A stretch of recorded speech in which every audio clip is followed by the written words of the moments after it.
They told me to sit down and shut up at my own husband's estate dinner. They said I was just the widow, like I hadn't built every piece of this family from scratch. I smiled, stood up, and left without a word. They laughed when the door closed behind me, but by the time the sun came up, their accounts were frozen, their homes were locked, and everything they thought was theirs was legally mine.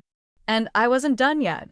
Before we start, please make sure to like this video and hit that subscribe button so you never miss a story like this. Also, comment where you're watching from. Thanks. My name is Ella Laner Whitmore. I'm 68 years old, and apparently to my own family, that means I'm just the widow. I ironed my blouse twice before leaving, checked my lipstick 3 times, and told myself not to cry no matter what. It was just dinner, just my family, just the people I'd loved and raised for over 4 decades. We were meeting at my son Blake's house, the big glassy one he and Candace bought after Henry, and I co-signed the loan. Not that anyone ever mentioned that anymore. They said we were gathering to talk about estate things, which I assumed meant the house, the lake property, and the retirement accounts, all things Henry and I built from the ground up while eating canned soup for lunch and skipping vacations for 20 years straight. I brought a blueberry pie because Henry always said it was my best, and I thought maybe it would soften the mood. When I walked in, no one looked up. Blake was already pouring wine like a host at some damn Napa Valley tasting, and Candace, in her gold heels and glassy fake smile, was clicking around the kitchen like she owned the place. Their oldest, Jack, gave me a nod, the kind you give someone you vaguely remember from a funeral. The air was sharp with passive-aggressive perfume and something burning in the oven. We sat down, 9 of us at the table I bought them last Christmas. Blake opened with, "We've been thinking it's best if we simplify things." And I knew exactly what that meant. Less of me, more of them. When I asked gently, carefully, "Have you spoken to the lawyer about the trust?" Candace didn't even look up from her phone. She just muttered, "You're just the widow, Ella Laner. Maybe just stay quiet for now." The room went silent. Then Blake chuckled, and so did Trevor, my other son, like it was some sitcom punchline. My hands shook under the table, not because I was weak, but because the weight of that moment hit like a death all over again, except this time I was the one being buried. I looked at them all one by one, their eyes glazed over like I was a placeholder, not a person. I set my fork down, stood up, and said nothing. I didn't want to give them the satisfaction of tears or speeches. I left the pie on the counter untouched. I walked to my car, locked the door, and for the first time in 43 years, I let the silence inside feel like peace, not loneliness. They didn't even call after me, and they had no idea what I was about to do. I didn't sleep that night. I even for a minute just sat in Henry's old brown recliner, wrapped in the same throw blanket we used to argue over on cold nights. The one with the frayed edges and the faint coffee stain he never noticed. The room felt like it was holding its breath, and I just kept playing their words over and over in my head. "You're just the widow. Maybe just stay quiet," like I was some extra in my own family's life. Around 2:30 in the morning, I stood up because I couldn't take the stillness anymore and walked barefoot across the hall to the cabinet we never let the boys touch. We used to call it the no-go drawer, where we kept passports, titles, old wills, tax stuff, and things they didn't need to know about. My hands were cold when I pulled it open. I had no idea what I was looking for. Maybe a reminder that I still had a place in this family, that Henry hadn't left me completely defenseless. I pushed aside the familiar papers, the insurance stuff, birth certificates, an old photo of us in Colorado, and that's when I saw it.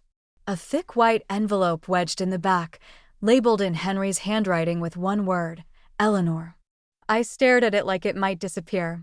Henry wasn't the type to leave sentimental notes.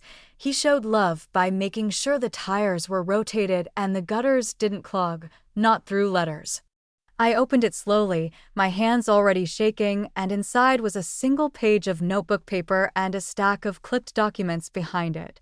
The letter said, "If you're reading this, something's already gone wrong. I wanted to tell you sooner, but I knew if I did, you'd try to fix it instead of protect yourself. The boys, they're not bad, but they're selfish, and Candace, she's worse. I saw it happening the moment I got sick. I made some changes. Everything is in your name. House, accounts, the lake property. You have full authority, power of attorney. They don't know. Don't feel bad for using it. Don't let them shame you into silence. And if they ever try to take what's yours, burn it all down. I sat there frozen, the weight of it sinking in. I had no idea he'd done this. We talked in vague terms about the will, but I thought he was just being cautious.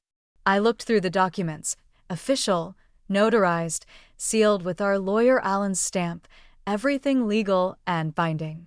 There were terms outlined that I barely understood at the time: financial control clauses, ownership restructuring, and transfer of assets effective immediately upon death. It was all there. Henry had rewritten everything 8 months before he passed, during a time I thought we were just going to doctor's visits and trying new medications.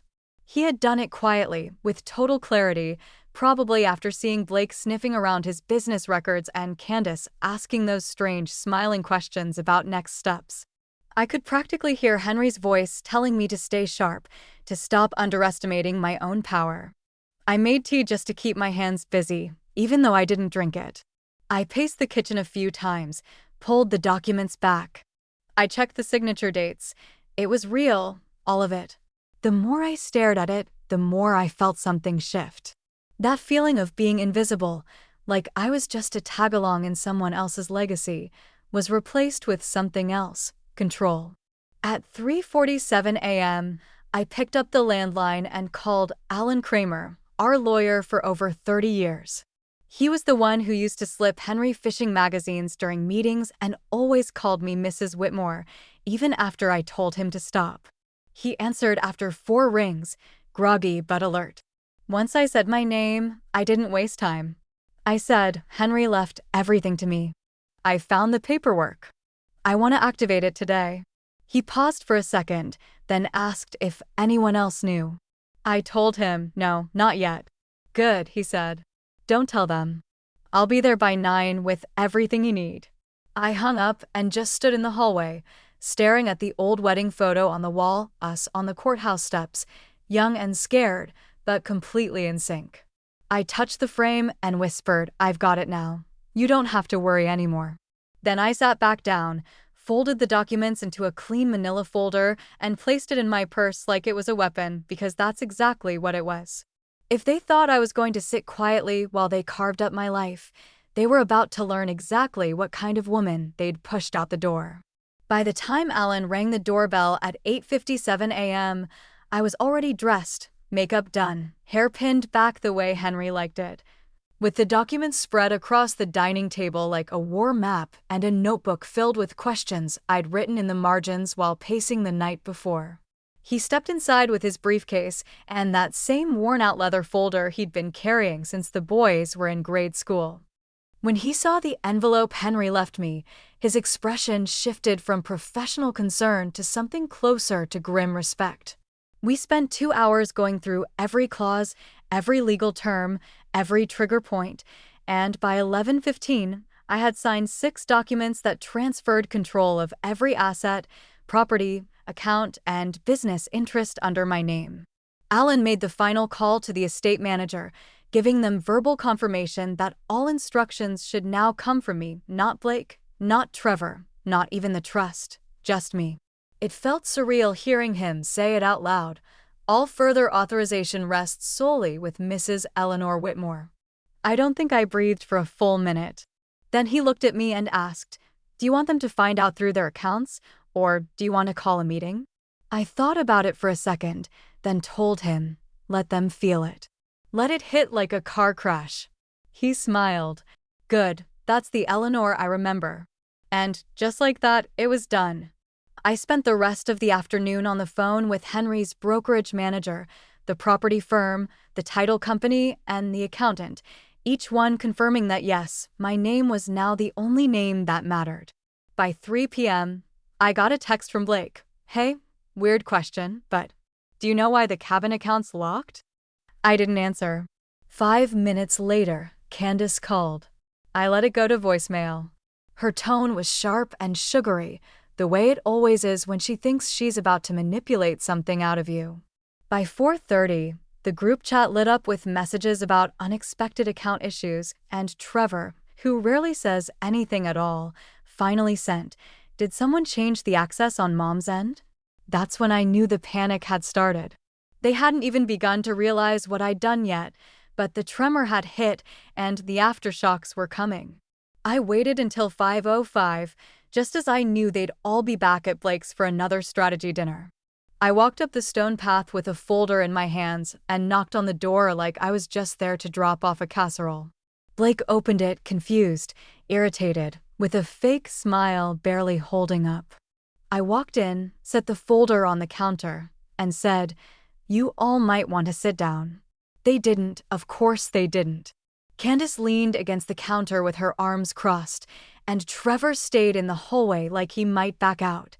I opened the folder slowly, laid out the documents, and said, "This is the new estate plan. Everything is under my name. Everything." There was silence, not the shocked kind, but the arrogant kind, the kind that thinks it's about to outsmart you. Blake snorted and said, "You can't just move money around without the trust board." I looked him dead in the face and said, "There is no trust board. Henry dissolved it last year. You didn't read the fine print." Candace stepped forward, trying to skin the papers with her two long nails and her practiced smile, and said, "There's no way this is binding." That's when I handed her the final document, the notarized copy with Alan's signature and date stamp. She froze. I took one slow step back and said, "This isn't a negotiation. This is a notification, and as of this morning, you have no legal claim to any of it." No one moved, no one spoke. It was the first time in years that room had been quiet while I stood in it. I turned to leave, paused at the door, and added, "The next time you want to discuss my future, you'll need an appointment." I didn't slam the door, didn't make a speech, didn't cry. I just walked away and left them standing in the house Henry and I paid for, choking on the control they thought they had. The next morning, I was making coffee in my kitchen, the old drip machine sputtering like it always does when it's almost done, and I could already feel the tension building before I even checked my phone. 5 missed calls from Blake, 3 from Candace, and 1 from Trevor, who predictably had waited until the storm started before poking his head out. I ignored them all and sat quietly at the table with my mug, watching the steam rise and wondering if they'd even gotten a full night's sleep. Part of me hoped they hadn't. Around 9:12 a.m., Blake finally sent a text that was less aggressive and more confused. "Can we just talk?"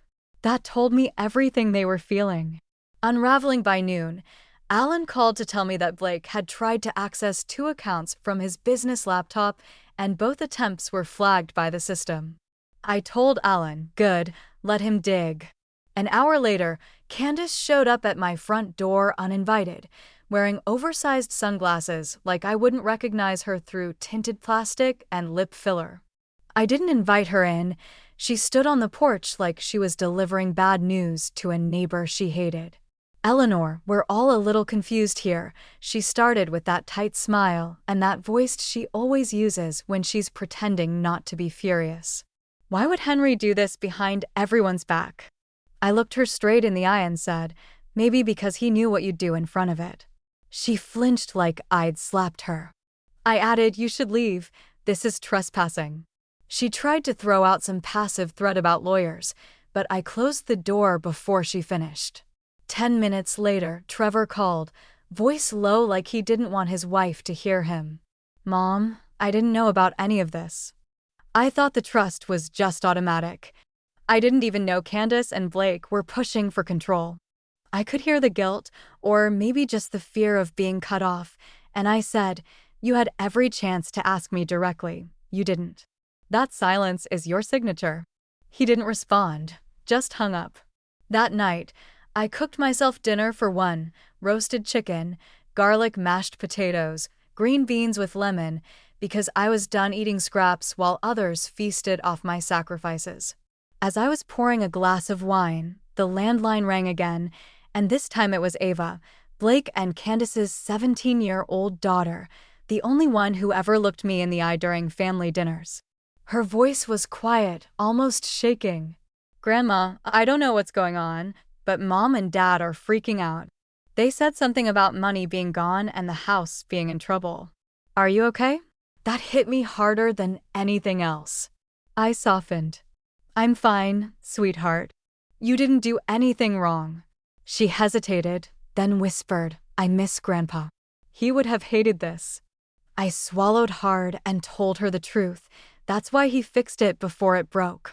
After we hung up, I sat alone at the table, surrounded by quiet, and I felt something I hadn't felt since the funeral.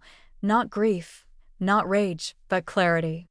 Henry had seen this mess coming, and now they were flailing without a safety net. Blake had lost access to the accounts he thought were his.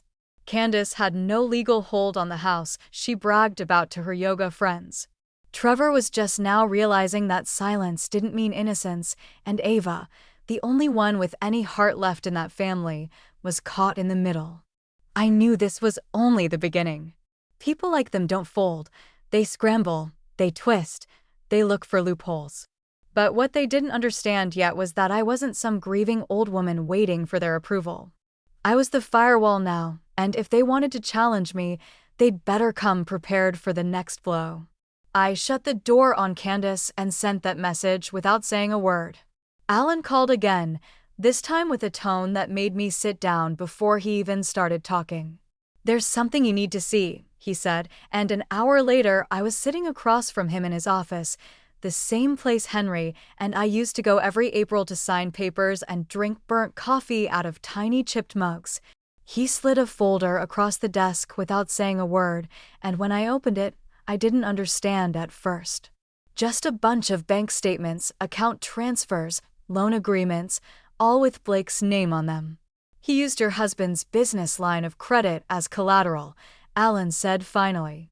"$500,000, maybe more, depending on what's still being uncovered. He signed off on them as a partner, but that partnership was dissolved when Henry passed, which means these were fraudulent." My hands went cold. I flipped through the papers again, slower this time, watching as dates and figures started aligning. The new SUV Blake bought last year, the sudden remodel of their kitchen, the ski trip in Aspen they told me was sponsored by friends. It was all tied to money that wasn't his. He did this while Henry was still sick? I asked, my voice quieter than I meant it to be. Alan nodded. "We believe so." The first transaction hit 2 weeks after Henry's first surgery. I stared at the numbers until they stopped looking like numbers and started looking like betrayal, the kind that rots from the inside out. Alan leaned forward and said, "We can press charges if you want, or we can just let the financial news tighten and watch him squirm. Your call." I didn't respond, not yet. I needed to sit with it. I drove home without music, without stopping, and went straight to Henry's study, still mostly untouched. I pulled out the old leather journal he kept tucked behind the encyclopedias. That's where he scribbled notes during tax season, and sure enough, on one of the last pages in his neat slanted handwriting was a list of things to double-check. Blake's withdrawals look fishy. Ask Alan. He must have known, he must have suspected, and never got the chance to finish it. Now it was my job to do what he couldn't. That night, I didn't sleep again. I sat at the kitchen table with the documents spread out in front of me like puzzle pieces and stared at the proof that my son, my flesh and blood, had stolen from us while we were drowning in doctor visits and chemo side effects. I wanted to scream, but I didn't. I just made another folder, labeled it firewood, and started making notes. What assets could I sell? What debts could I call in? What investments could I freeze that Blake might still be attached to? The next morning, I called Alan and told him, "Don't press charges yet. Let him stew. I want him broke before he's scared." That same day, I called the estate accountant, a man named Peter I hadn't seen since Henry's retirement party, and I asked him point blank, "Did you know any of this?" He didn't deny it. I had concerns, but your name wasn't on anything until now. My hands were tied. I told him, well, now they're not. Start talking. And he did. For over an hour, he told me about suspicious fund movements, red flags he couldn't investigate without permission, and how Blake had likely been building up debt under the false belief that when Henry died, he'd inherit everything and could clean it all up afterward. It wasn't just greed, it was arrogance. He never once thought I'd be the one holding the pen when the dust settled. That night, I sent Blake a single message: you might want to get a lawyer and an accountant, and a very cheap apartment. I didn't get a reply, but I didn't need one because the only thing louder than his silence was the sound of everything he thought was his slipping straight through my hands. 3 days later, they invited me to the family barbecue like nothing had happened, like we hadn't flipped the family tree upside down and shaken all the rotten pieces to the ground. And while every instinct in me said to stay home and let them eat their lies in peace, I showed up because sometimes silence isn't power, showing your face is. I wore the pearl earrings Henry gave me for our 30th anniversary and brought a bottle of red wine I knew none of them could afford. Now, when I walked into the backyard, the whole thing looked staged, fake as hell: plastic tablecloths, forced smiles, and music just loud enough to avoid real conversation. Candace was wearing white like she was trying to prove something, and Blake was behind the grill pretending to be a provider, flipping burgers like the world wasn't burning under his feet. Trevor nodded at me awkwardly, like he wasn't sure if he should be mad or relieved. I didn't wait long. I walked right up to the picnic table, dropped the firewood folder on it, and said, "We need to talk now." Candace rolled her eyes, Blake muttered something under his breath, and Trevor reached for a beer like a kid trying to avoid a fight. I opened the folder and laid out the documents: the loan fraud, the forged partnership extension, the fund transfers, everything. "This is what Blake did while your father was dying," I said flatly, without raising my voice, because people don't forget what you say. They remember how calm you were when you said it. Blake barked out a laugh and said, "This is ridiculous." "That's not even," but I cut him off. "It's not a guess. It's notarized, confirmed, and the only reason you're not in jail right now is because I'm giving you one last chance to own it." Candace stepped forward, voice shrill and shaky. "This is a setup. He didn't steal anything. Henry would have told us." I turned to her slowly, eyes level, and said, "Henry saw it. He just didn't trust you to fix it." For the first time, she had nothing to say. Ava, who'd been sitting quietly near the fence, looked at me with wide eyes like she was finally seeing the cracks in everything she'd been told to believe. I turned back to Blake and said, "You'll start signing. Thinking things over today: the vehicles, the cabin, furniture, the business inventory. You don't get to enjoy the pieces of what you tried to destroy." Blake clenched his jaw, chest heaving, and said, "You're going to burn the whole family down over some paperwork." I leaned in slightly and said, "No, you did that when you stole from your father's grave." That shut him up. I turned, walked toward the back gate, and heard someone, probably Candace, mutter, "You're bitter. That's all you are, a bitter old woman who couldn't let go." I stopped, didn't turn around, and said just loud enough for everyone to hear, "No, I'm the woman who paid for this entire yard, and I just decided you're not invited back into it." Then I walked through the gate and didn't look back. When I got home, I poured myself a glass of wine and sat on the porch, watching the sun sink behind the trees, wondering how it was possible to feel grief and power at the same time. I wasn't happy, but I was free, and freedom, it turns out, tastes a hell of a lot better than forced smiles and stolen money.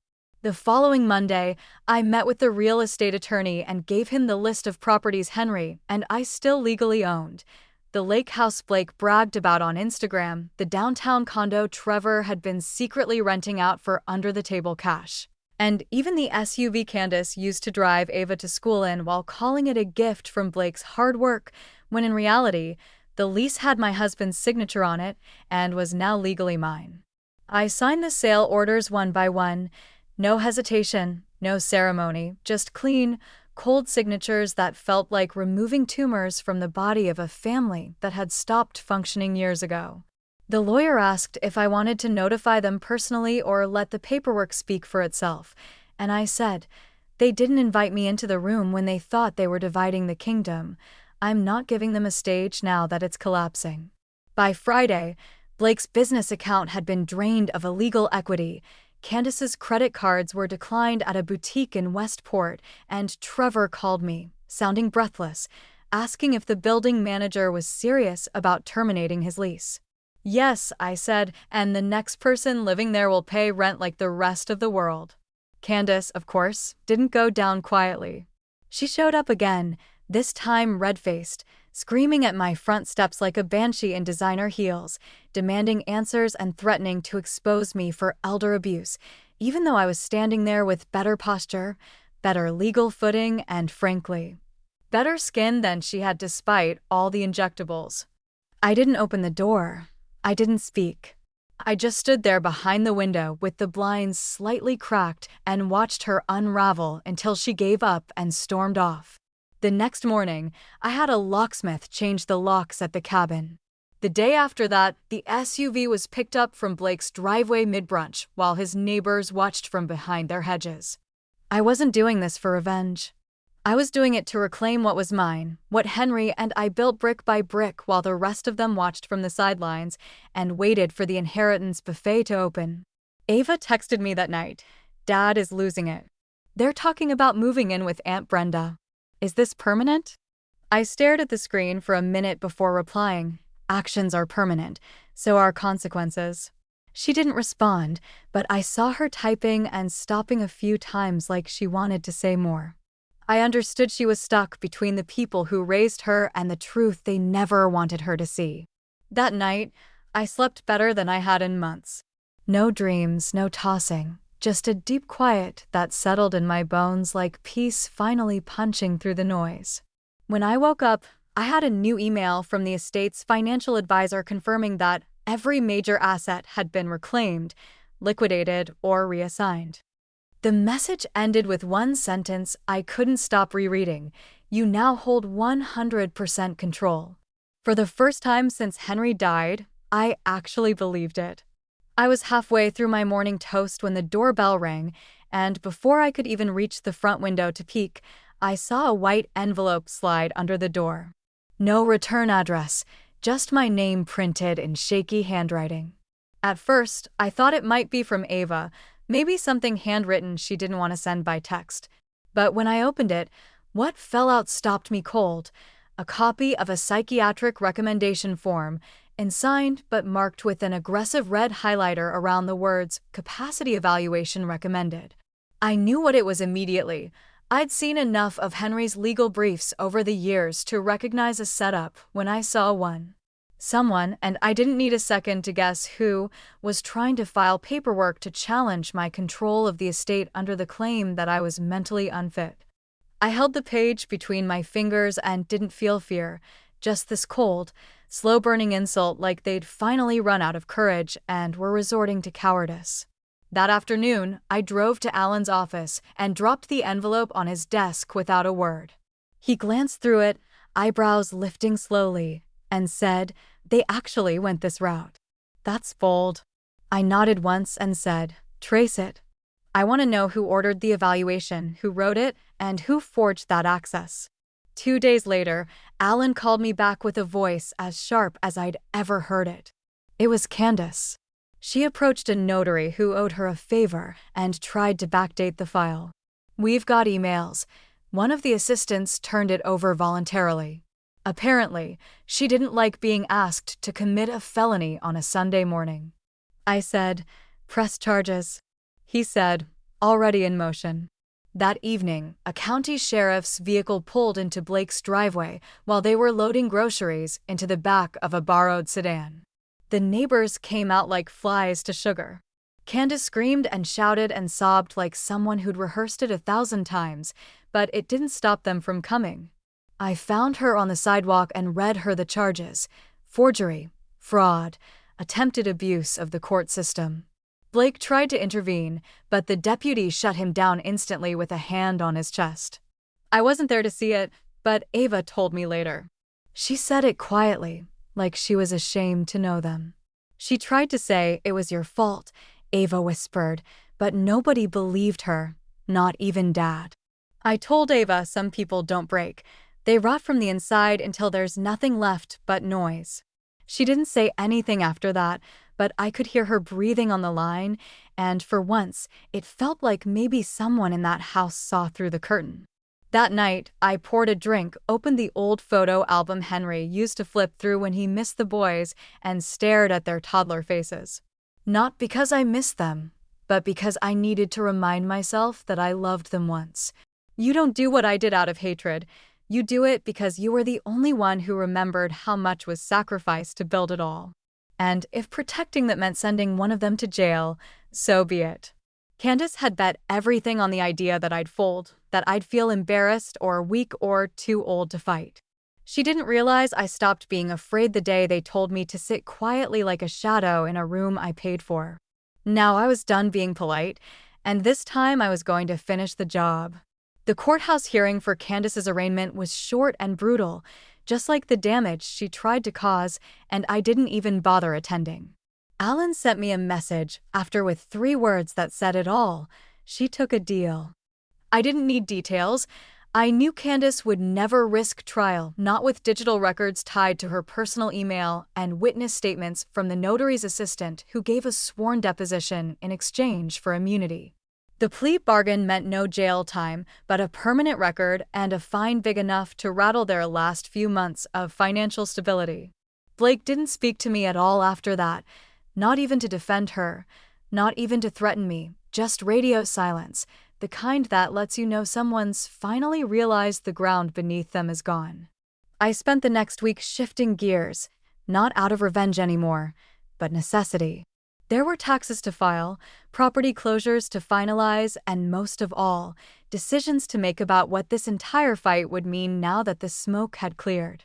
I wasn't going to hold on to every asset like a dragon hoarding gold.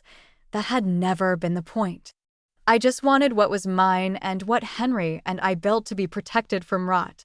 So I called Peter, the estate accountant, and told him to transfer ownership of the smaller house outside town, the one with the porch swing and the yellow shutters Henry always said reminded him of his grandma's place, into Ava's name. She didn't ask for it, she didn't expect it, but she was the only one in that whole family who never tried to play me, never looked away when things got hard, and I wanted her to have something that could. Don't be twisted or clawed back, she cried when I told her. Not the performative kind either, just soft and shocked, like it broke something loose in her she'd been holding too tightly. I don't deserve this, she said, and I told her, you do because you didn't pretend. That same week, I started working with a nonprofit consultant to launch the Henry Whitmore Second Chance Fund, a grant program for widowed women over 60 who'd been pushed aside, shut out of financial decisions, or left holding the scraps after their husbands passed. I didn't want a plaque or a ceremony. I just wanted something that lasted longer than pain. The first application came in before the website even launched, a handwritten letter from a woman in Kentucky whose kids had emptied her bank account the day after the funeral. I approved her within 2 hours. One night, while sorting through paperwork, I found an old note Henry had scribbled on a dry cleaning receipt, shoved between pages of his retirement binder. It said, "Make sure Eleanor knows she did it all." I just stood beside her. I didn't cry. I just folded it carefully and placed it in the top drawer of his desk, where I kept the original will, the keys, and now peace. By Friday, I had closed the last joint account tied to Blake's fake LLC, donated the remaining inventory to a local business incubator, and sent an official cease and desist to the last law firm still stupid enough to take his calls. The rebuild wasn't flashy, it wasn't fun, but it was mine and Henry's, and no longer weighed down by the greedy ghosts of people who had his blood but none of his honor. For the first time, as I sat on my front porch sipping coffee while contractors replaced the rotting fence panels we'd put off fixing for years, I realized I wasn't surviving anymore. I was rebuilding from the ashes. And I was doing it on my own damn terms. It wasn't until I stood in front of that long polished table again, the same one they told me to sit quietly at just weeks earlier, that I realized how far I'd come and how far they'd fallen. Not one part of me felt guilty about it.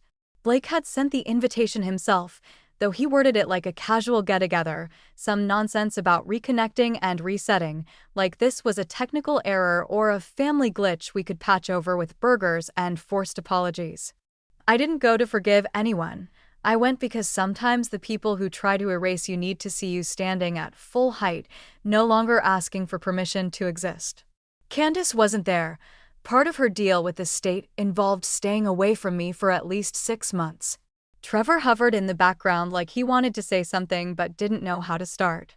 Ava sat next to me, her hands folded in her lap, calm and watchful, like she was finally learning how to be still in a room full of smoke.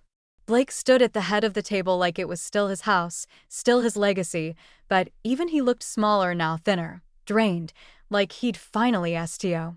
He started with some practice line about how families go through storms and weather things differently, but I wasn't interested in his script. I set down my glass, looked at every single person in the room, and said, "This isn't a storm, it's the consequence." And every one of you wrote it. You could hear a pin drop. No one reached for their water. No one fidgeted. Blake opened his mouth, maybe to defend himself or throw one more excuse into the fire, but I cut him off with a raised hand and said, "You told me I was just the widow, that I should sit quietly. But I wasn't quiet when I built this family. I wasn't quiet when I kept it alive, and I sure as hell won't be quiet now that I've taken it back." I paused long enough to let that land, then added, "This table, this room, I own them legally, emotionally, structurally. Your guests here."